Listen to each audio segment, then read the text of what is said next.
King Soopers asks a judge to crack down on striking workers outside their stores. Coloradans whose homes were spared by the Marshall Fire are finding they still can't return home. If you're going to somebody and they tell you that there's a crack in our voting system, you're going to the wrong person. Tell that to the Republicans in Colorado State Legislature who spent today pushing election rigging conspiracy theories, even as fellow Republicans who work on elections offer to show them how they work. A prominent Coloradan gets a House subpoena for her role in the insurrection. And if you can make it through all that, a certain web-slinging, red and blue tight-wearing guest will drop by. So we got the news, plus something that's not horrible. Next. Not even a week into the King Soopers strike, the grocery chain is asking a judge to limit the number of striking employees allowed on the picket line and to push them further back from stores. King Soopers wants a temporary restraining order against its own employees. Minutes ago, court employees confirmed that a restraining order has been granted in part by a judge, but the court has not yet specified what in particular the judge is ordering. Don't shop here! Don't shop here! Heard folks on the picket line shouting, "Don't shop here." King Soopers claims that picketers have been blocking their business, harassing customers and staff. This restraining order request, filed in Denver District Court, asked the judge to order that striking workers not prevent customers from going into King Soopers. King Soopers wants the judge to rule that the picket line cannot have more than 5 people on it at a time and must be at least 10 feet back from King Soopers parking lots and walkways. The union, in a statement, called King Soopers' allegations unfounded and told the thousands of workers on the picket line to not let the allegations distract them from holding that line. Democrats in the state legislature put up a resolution this morning. Resolution means just nice words, essentially, calling on the U.S. Congress to pass voting rights legislation. If you follow the action in Congress, you know that's not going to happen. Republicans in our state legislature this morning responded with a torrent of election rigging conspiracy theories, indicating that the big lie about our elections is still very much at the center of Republican politics in Colorado. The systems we have are not secure. The chips are made overseas. They are built with wireless modem connections in them. This is not a gold standard. This is a recipe for disaster and intrusion by foreign powers. We have multiple lines of effort from the Communist Chinese Party to undercut this nation. Ladies and gentlemen, I think we have a problem. I appreciate the recognition of Dr. Martin Luther King. May I be so bold as to say he might very well say we have a problem today too. That was Republican Representative and U.S. Senate candidate Ron Hanks arguing that Dr. Martin Luther King Jr., who dedicated his life to voting rights, would back him up on his conspiracy theories to justify voting restrictions. If anybody was thinking that election rigging conspiracies were in the rear view kind of thing, a 2020 thing, that pretty well evaporated this morning at the state capitol. The choice is clear between the two groups of elected representatives in this building today. You have a choice. We are telling you that your ability to vote is under threat. It is in these words right here. It is. There was an amendment run on the House floor of the State House of Representatives here in Colorado to question whether or not President Biden is our duly elected president. Holy moly. 2/3 of House Republicans today voted for an amendment not to condemn the January 6th insurrection, but to formally thank the people who went to the Capitol on January 6th, including Representative Hanks himself, who was in D.C. that day and falsely claimed after the fact that the riot was Antifa. Hanks represents Fremont County. The election clerk there, who's a Republican, says he has an open invitation to Representative Hanks to come see how secure their elections are. Marshall Zellinger wanted to know why Hanks hasn't taken him up on the offer. Inside the Fremont County admin building is the clerk and recorder's office, where Republican clerk Justin Grantham runs elections. You should hear it from me or the staff in the office that are doing the work, that know what's right and what's wrong. He's the Republican clerk who invited Fremont County resident and Republican State Representative Ron Hanks to visit his elections office twice. Probably a little March or so, I did a formal invitation to him by letter. requesting that he come down and he be part of the logic and accuracy test. The logic and accuracy test is basically where a Democrat and a Republican fill out 25 ballots and run them through the election equipment to check the accuracy of how they voted those 25 ballots. Those judges that have to count only 25 ballots, they still mess up versus the machine. They screw up and the machine gets it right. Yeah, absolutely. Here's that letter Grantham wrote, where he called it disheartening that Hanks has not made time to visit the elections office, and said the misinformation being spread has led to multiple threats on clerks, including Grantham.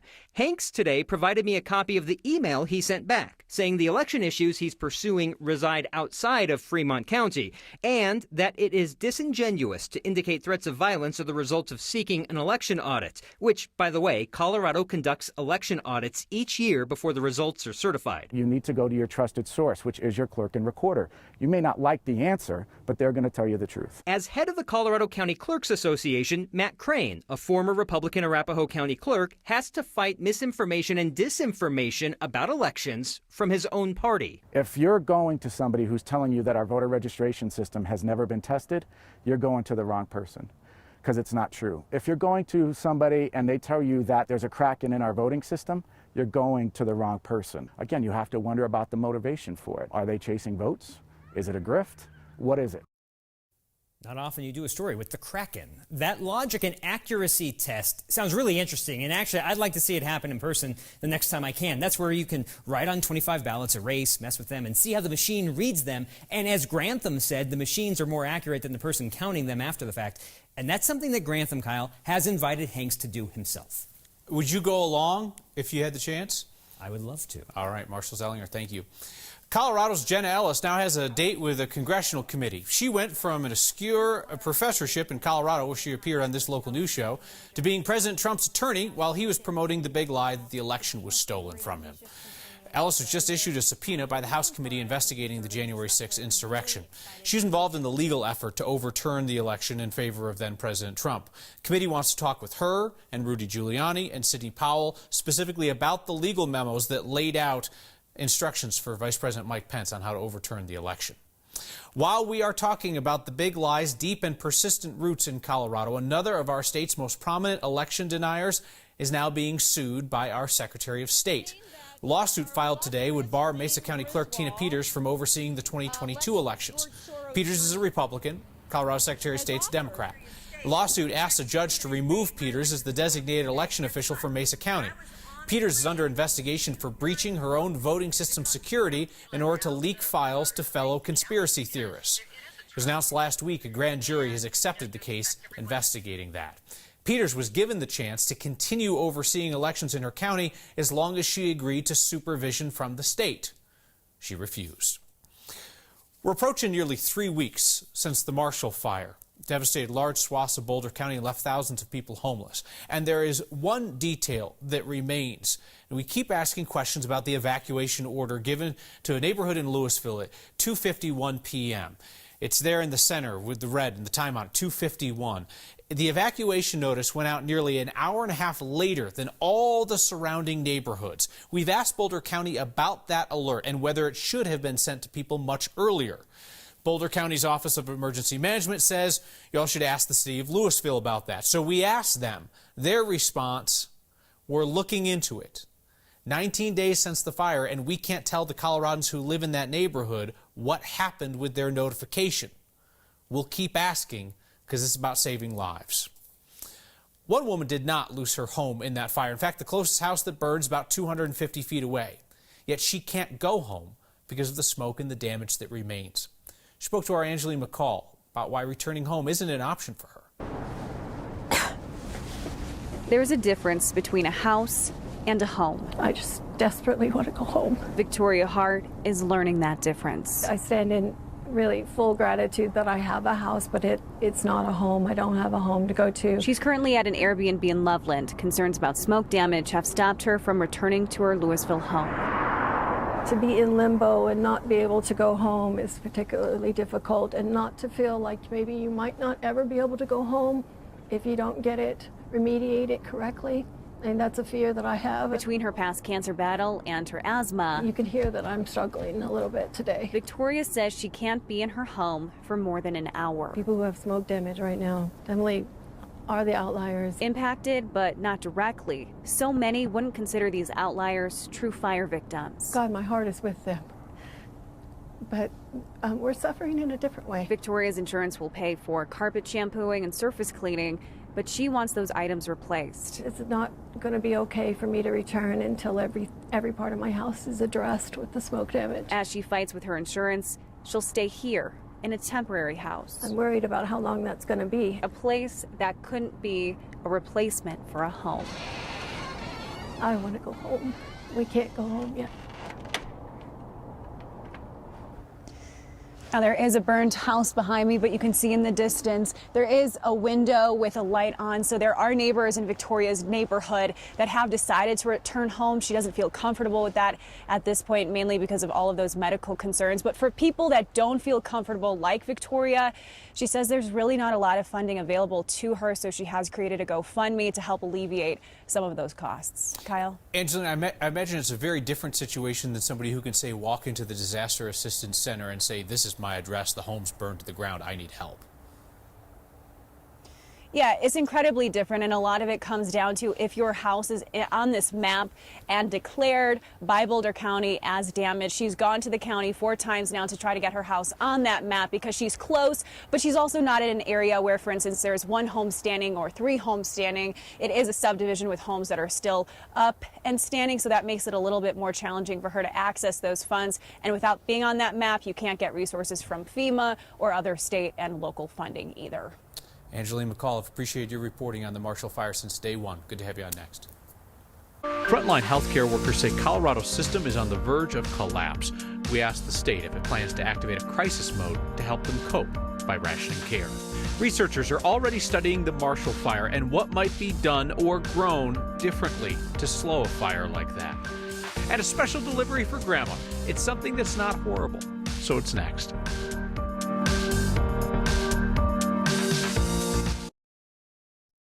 State of Colorado is going to start handing out KN95 and surgical grade masks for those who want them. Available for free at various public libraries, fire stations, rec centers, VFWs, YMCAs, community centers, and the like. Those masks will be available later this week. Good idea to call before you go. Hey, and a reminder, federal government opened up its website to provide taxpayer-funded at-home COVID tests today. It's 4 per household. Website's there on the screen. We'll also put it on the next social media pages. The federal form is really fast. I mean, it took me 30 seconds to put in the order today. Special.usps.com/test kits. Doctors have been telling our state that our healthcare system is on the brink of collapse. Yet state public health leaders insist to us the state does not plan to activate a crisis mode, which would allow hospitals more flexibility in who they treat and how. A group of doctors sent a letter to Democratic Governor Jared Polis recently asking for help. They say that a nursing shortage is impacting patient care, not enough staff to handle the number of patients. Crisis standards of care would be the declaration that would, in essence, allow rationing of care inside hospitals. Colorado has already activated crisis standards of care for EMS services like ambulance crews, giving them more flexibility, and crisis standards of care around hospital staffing, but not for patient care itself. The State Health Department told us today it doesn't plan to do that.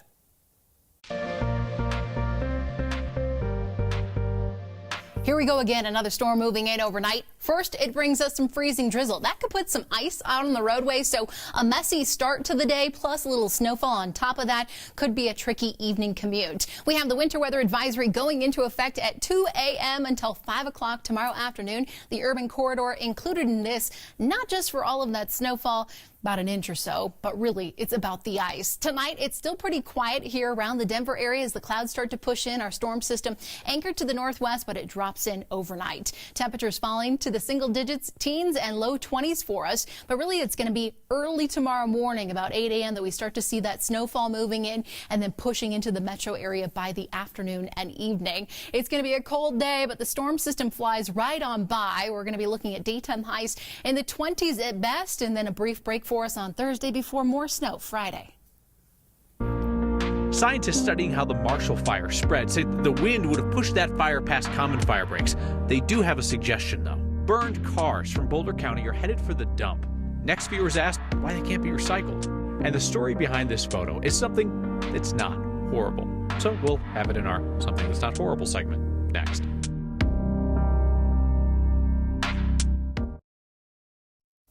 Scientists who study fire spread have been investigating what beyond the high winds allowed the Marshall Fire to move so quickly, and their initial research points to the abundant fuel for that fire to burn through. Roy Wright with the Institute for Business and Home Safety says his scientists will be looking at whether or not adding additional fuel breaks or putting in different vegetation management in open space might have slowed down the spread of the fire.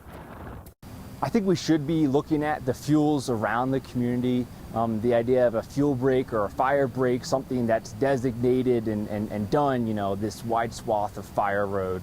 That can be effective, but in the winds that we were looking at the Marshall Fire in excess of 70 miles an hour, even a 100-foot wide fire break might not have been enough to stop the embers from spotting over it. So fuel breaks are important, but I think we need to think about vegetation management and not just getting rid of it, but maintaining it. I believe that. We were out there that Thursday, football field away from the fire, and a bush next to us just went up in flames because that's how far stuff was carrying on the wind. The researchers say they found examples in the Marshall Fire Zone where fire mitigation, even in a 5-foot perimeter, depending on the wind, was able to save homes. So they're recommending 5 foot of defensible space around all homes, no matter the location. They're also looking at how closely structures are built together and what would be an ideal distance to keep between homes to prevent the fire from going house to house. Tonight's next question comes to us from several people, including Tom and Kevin. They saw a story on 9 News last week about how all the destroyed cars from the Marshall Fire are going to end up in a landfill. And they asked, why can't those burned out cars be recycled? Excellent question, Tom and Kevin, and anybody else who was thinking about this. I feel like I saw it on Twitter, too. We reached out to Andrew Barth with Boulder County Public Works for an answer, and he said, you know what, maybe what was initially reported was too simplistic. He says the county's research conservation team is looking at the possibility of working with auto recyclers to dispose of those burned vehicles in a more environmentally friendly way. He says they're going to do their best to recycle anything that ends up getting removed from streets and private property. If you have a question, new or recycled, send it our way. Record a video or audio message and email it to next@9news.com. We'll find an answer, and we'll all get smarter together. Hey, this is a family show. So next, we'll have a grandma who needed love and a mom who hates me.